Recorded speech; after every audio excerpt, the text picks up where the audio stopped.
Well, it's either the worst timing or the best timing, but first thing in the morning on this range, you get nothing but straight sun in your face, which is fine because it's warming me up right now, but it's a little harder to set up and see what I'm working on. So I'm gonna kind of mess around a little bit before I get out there.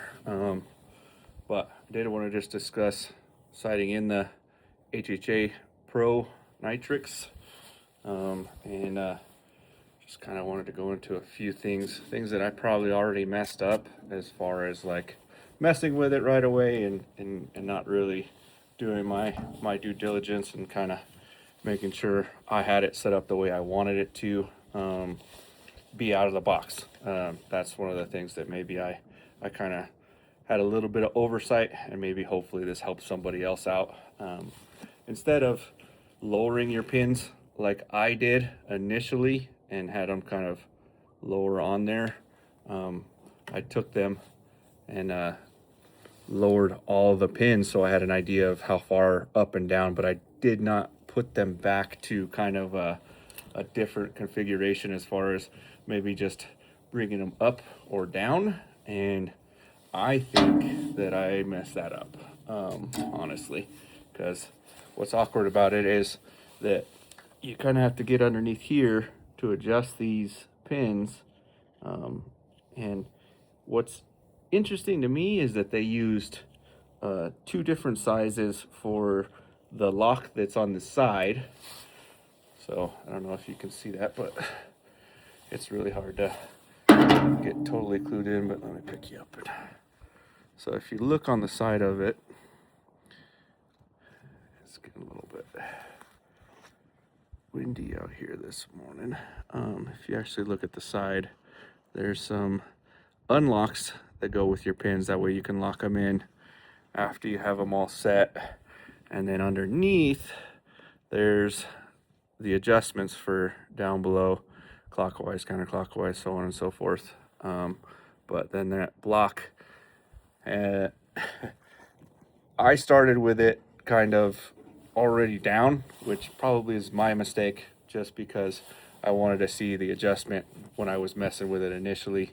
But now I feel like it's a good idea to try to move it all the way up and start at that up position and see from there, because I'm losing some of that adjustment as far as the up and down, but I'm still messing with it. But today's the day I'm going to start dialing it as much as possible, make sure everything is on, and kind of go from there. But adjusting it is one of those things. It's just that easy, and I know it's hard to see from that angle, but you just stick in the tool and then you should be able to raise it just ever so slightly. And the cool thing about it is it does add that extra adjustability to all of your pins, being able to kind of move those. And I've shot everything, as far as fixed pins and adjustable, and there's really no substitute for a really good slider with some adjustability.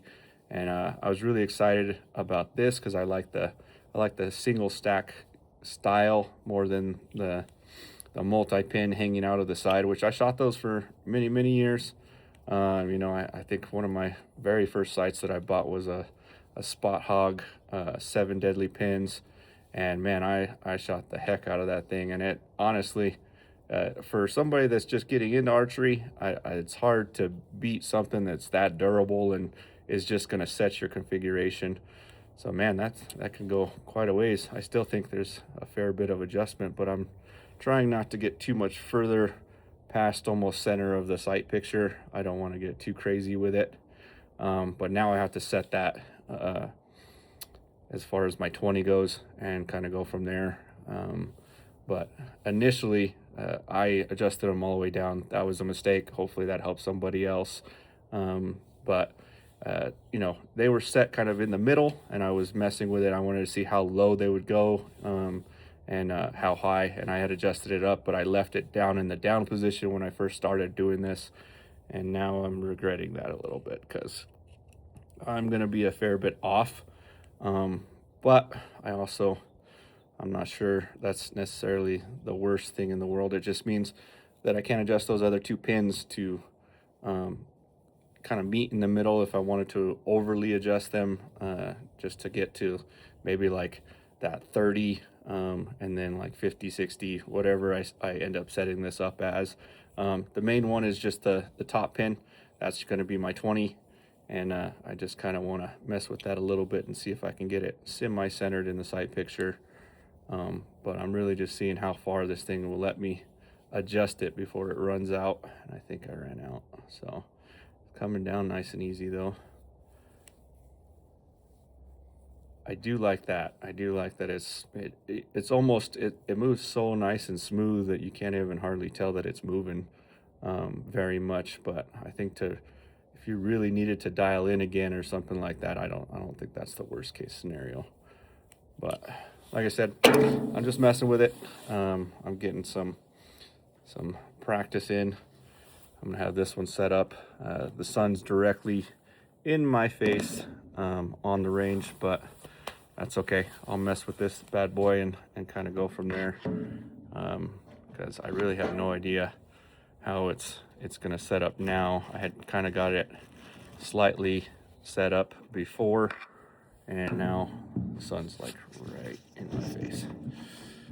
So we'll just kind of go from there. Let's do a couple of pops at 20 and we'll see what happens. I know it's a little boring watching somebody else shoot, but I want to see if I can go through some of the problems and the issues that I'm running through. Maybe it'll help somebody else out, I don't know.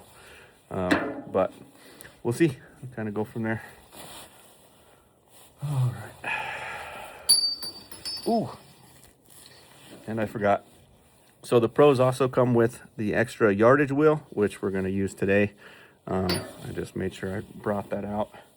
I just dropped that pretty hard on the ground, not meaning to, but it didn't do any damage whatsoever, surprisingly enough. But that Cerakote's holding up pretty good. All right. And I cannot see, but that's all right. We'll shoot a couple of arrows and go from there. I know it's kind of hard to see. I don't have the best setup right now for my videos, but it is what it is. Just doing this for a little bit of fun, see what's going on. Because now I have to readjust everything once I had my 20 dialed in, but I recentered that pin a little bit just to give me a little bit of an edge, but I'm probably gonna have to slide it down, but I'll show you how to do that too after a couple of these shots.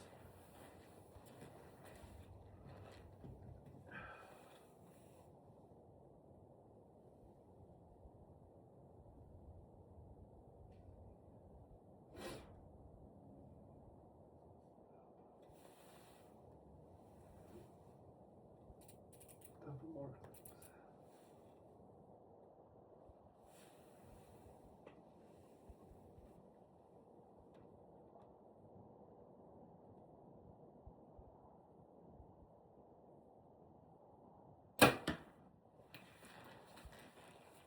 Yep. Shooting a little high, but that's okay. Honestly, I'm not too far off from my adjustment point, but I wanted to give myself a little bit of leeway when I adjust it. And we'll see how these arrows do. I am hitting a little high right now, but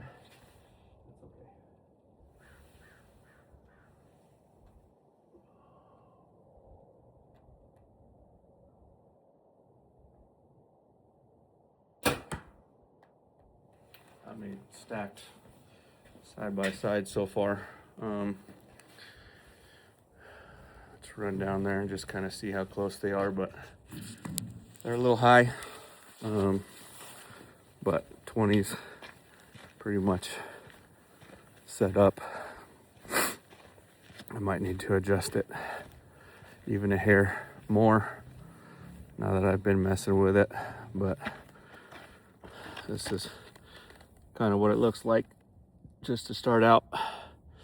Not bad, honestly. I'm a hair to the left and they're pretty close together. I try not to aim for the same spot, but they seem to group pretty well on their own. So, but I'll pull these bad boys out. But so far, this whole process has been pretty easy.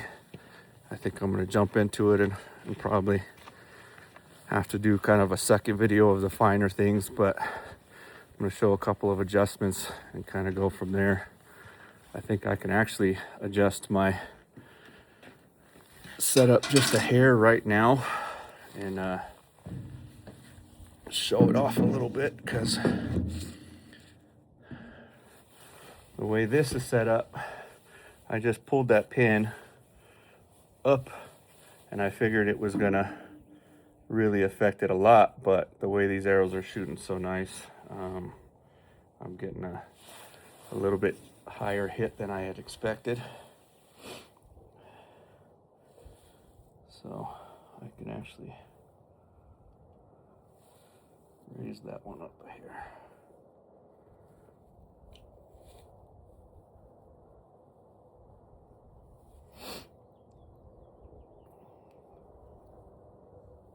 The same thing for these. It's that, you know, righty tighty, lefty loosey, same deal. So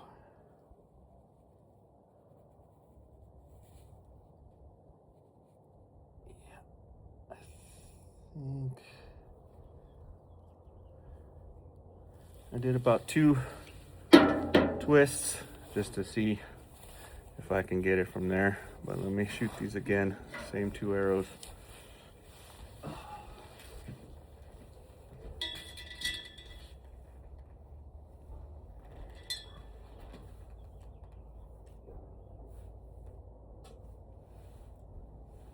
While I'm at it, I'm gonna go ahead and range it, see if it'll pick it up with that sun directly in our face. 20.1, 20.2. Should be about perfect, standing over that edge. See if I went too far.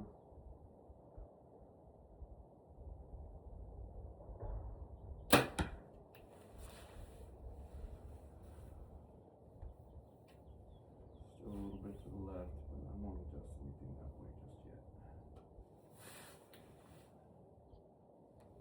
Couple of shots. I want to get my up and down correct before I do anything else.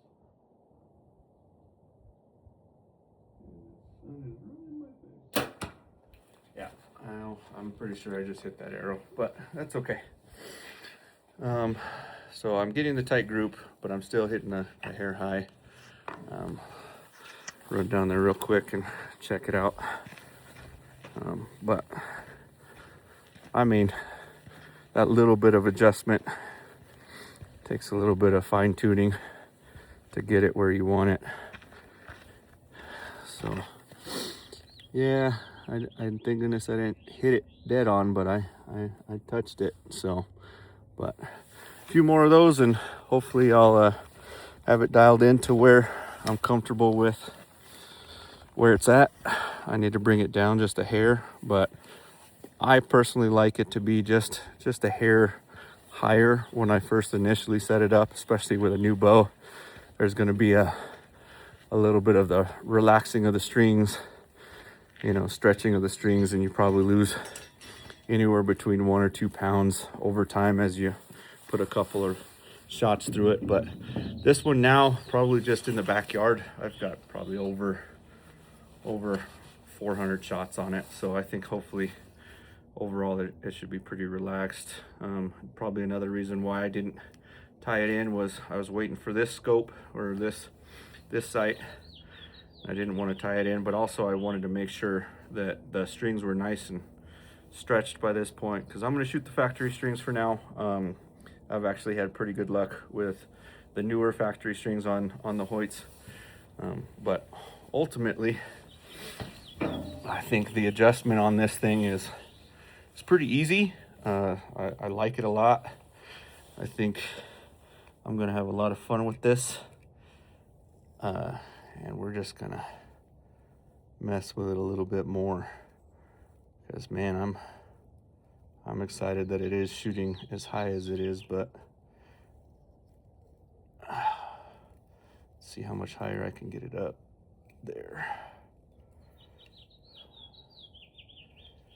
Because the real fun comes in when you kind of need to put another 2 in it, just to kind of see how much that is, if I've dropped enough or not. But really, it's super easy. I think once I get a couple more shots downrange, it'll give me a better understanding or an idea of where I'm at. I am hitting a little bit to the left, but I'm not too worried about it because these arrows are, I think they're cutting in almost perfect in the same area. So as long as your groupings are doing pretty good, that dial in comes in after you got your up and down pretty much set. And I've got a couple more to go before I can really get this to 100%. But I mean, that one still a little bit to the left, but I mean, I'm in the area I want to be for now. Cool thing is the adjustability on these newer sights too is you got those micro clicks, or if you need to make big adjustments, it's not that hard to push that sight out. Oof, I'm not sure where that hit, but it's going to still be in that same area. So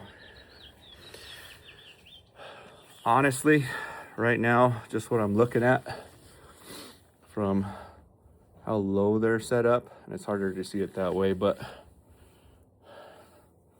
how I had it initially was super low, and now I'm close to the middle right now, and that's probably where I want to be initially. I actually raised it up quite a bit just to make sure I had enough space to adjust the rest of them. But if it was too much, or you felt like it was too much, you could always just take the infinite adjust plate and, you know, take out those screws right there that are connected, not the main ones, but the two that are in that inline post. Loosen those up and you can go up and down before you really get too crazy into it, because you want to really get as close as possible without adjusting. I already got it to where I felt I'm good. I'd like a little more clearance, but we'll see. I'll mess with it a little bit more and fine tune it. But now I'm trying to get it as fine tuned as possible with these 3 adjustables and just kind of see how much fun that process is. So far it's been good. I think the next video will probably be how to do your full sight tape. I'm just dialing in this and I think I'm there. Let's walk down there and check it out, because honestly, after 6 shots and having it pretty much where I want it to be, the only other thing I want to double check is my downward angle and my upward angle with my axis, and just make sure I'm good. But so getting a little closer, like I said, still over to the left, but that's all right. I'm fine with that. I'm much lower into that area that I'm comfortable with. I like to kind of be in the upper part of the bullseye, because I tend to have a slight drop in my form. Good thing this bow's fast enough, it makes up for how I kind of drop my front arm. And I know it's one of those things that I do, and I got to work on it more. It's definitely something that catches up to me after a while. I don't know if it's just me being lazy or me kind of wanting to see the shot. It's one of those things that my body has kind of trained itself to do, which I need to stop doing that altogether. But having fun setting it up. Like right now, I think I'm ready to go. I would like to make a little bit longer video, but honestly, I'm gonna have to break this up a little bit, just because if there's a little more technical stuff, things that I want to go over, fine tune and go from there. But right now I think my 20's set up, and then I'm probably just going to shoot a couple of rounds and see what I can do. I think the instructions say, you know, set it up at 20, and then I think you just do like a quick shoot in around like that 30 mark, and then I think you do your 60. I usually just do the 30 no matter what anyway, just to kind of give me an idea. That way my sight tape, whatever I pull up, it should line up with whatever I mark on this tape here.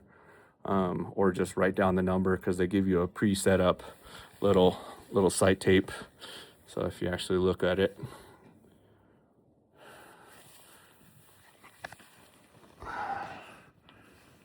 gives you an idea of some of your numbers, and then it tells you there's a basis for those numbers.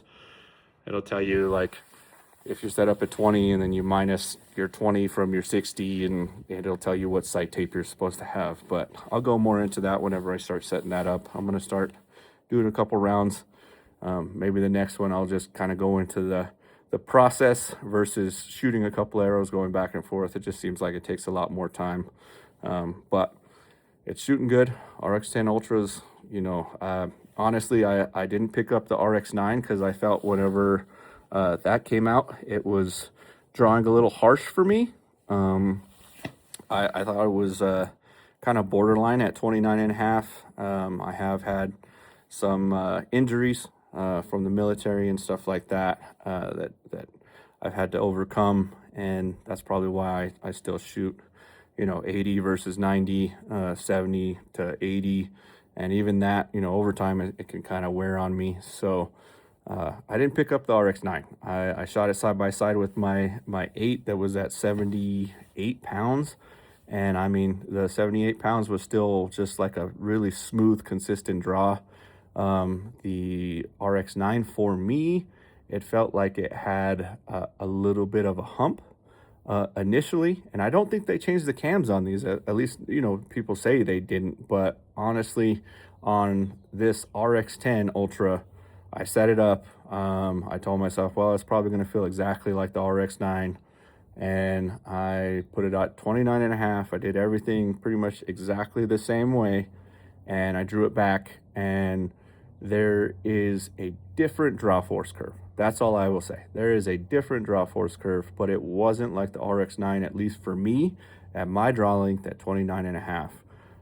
Honestly, if this thing would have hurt my shoulder as bad as the RX9 did when I pulled it back, I probably would have just walked away. I have the RX8 Ultra, and it shoots great. But this is just a cut above. It's just that much better.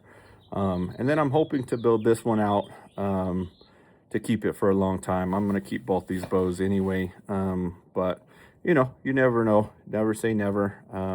But I think it's hard to kind of move on once you found a platform that is just this good. That's why I invested in a really good sight that I don't want to replace. A lot of the equipment I got kind of just from Hoyt. They seem to hold up pretty well. I didn't buy the new stabs. I think they look cool. They're super nice. They're a little bit lighter. There's some good things and bad things, in my opinion, but I think they look awesome. I just feel like these ones are probably a little more robust, which they're probably just as tough. I just haven't proven that to myself, and I don't think I can justify buying another set of stabs when I have these ones. I have a couple other ones, and they're all kind of Hoyt products, and they seem to work good and hold up really well in hunts and other scenarios. So hard to beat, but it's a great bow. So far, so good. The HHA XV3 is, you know, I'm not going to say it's a game changer, because I know that there's a couple other sights that have been out, but I know that I want to say one of the sight companies that originally had that vertical adjust, their patent ran out, and I think everybody's going to start, you know, putting these out. I do wish they probably would have had an option for a 2-pin. Adjustable. I would have been just fine with a 2-pin adjustable. I'm worried that 3rd pin is going to be a little bit cluttered, but we'll see. I'll keep messing with it, and you know, we'll kind of figure that out. But so far, quality's there. Everything has been super easy. I think the next video is going to be hopefully a short and sweet one, but it's just going to be about maybe setting up the sight tape real quick. I'm going to go ahead and shoot it. I'm going to get my numbers and then just walk through the process. That way I already have it good to go. But for right now, I'm just going to mess with it and have a little fun on the bow range. So, guys, have a great day. Thank you for watching.